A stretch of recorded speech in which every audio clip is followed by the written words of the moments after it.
Force torque sensors are an important tool for enabling robots to interact safely and effectively with their environment due to their precision and reliability. However, these sensors often come with a high price tag, can be challenging to mount, and may be vulnerable to damage due to excessive loads. This often makes them difficult to integrate into robotic systems.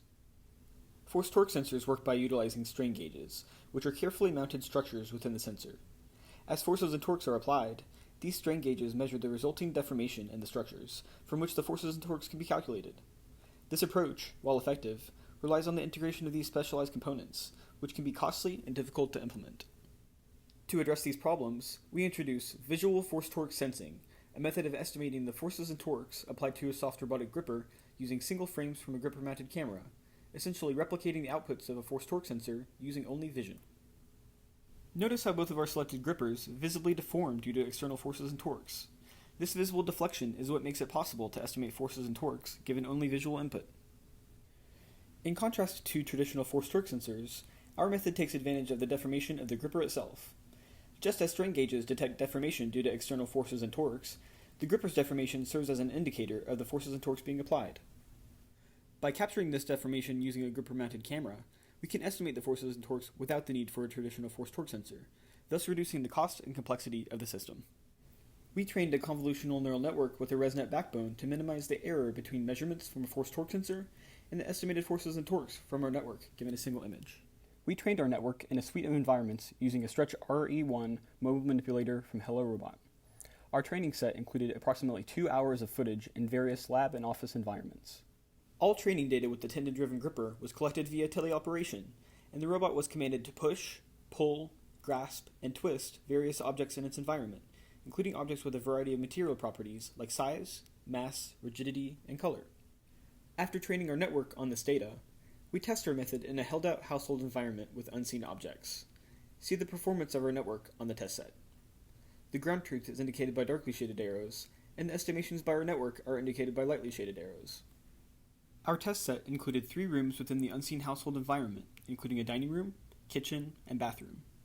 Throughout the test set, we interacted with many challenging objects and surfaces, including heavy, translucent objects such as a water bottle, articulated objects like drawers, cabinets, light switches, faucets, and stoves, and compliant objects like sponges and towels.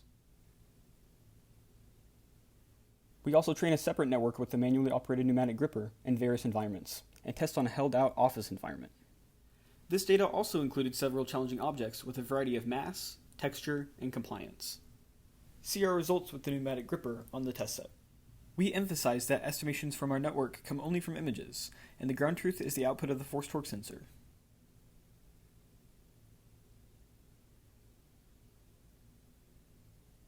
We evaluate both networks by calculating the root mean squared error on the test sets. Our method performs well when compared to a motor current baseline and a mean guesser. Our method generally captures strong relationships between the input images and the corresponding forces and torques. Notice, however, that our method struggles to visually estimate forces in the depth direction. Despite these limitations, our method is capable of providing useful sensory output for a variety of applications. We prove the utility of our method with 3 autonomous robotic tasks. In the blanket grasping and pulling tasks, the gripper is first lowered onto the edge of a blanket until an estimated vertical force threshold of 3 newtons is exceeded. The blanket is then grasped and lifted. The robot then drives toward the top of the bed and will continue driving until a horizontal force threshold of 2.5 newtons is met. Once the blanket is taut and our network detects a horizontal force above the threshold, the gripper is lowered and released to place the blanket onto the mannequin. We successfully complete both subtasks in 10 out of 10 trials. In the third task, bed bathing, the gripper is lowered onto a mannequin's arm or leg until a force magnitude threshold of 6 newtons is reached. The plane tangent to the surface is then assumed to be normal to the estimated force, and the gripper moves along this tangent plane and continuously updates its estimate of this plane. Simultaneously, the force normal to the surface is regulated in order to maintain contact with the surface without exceeding a maximum force of 10 newtons.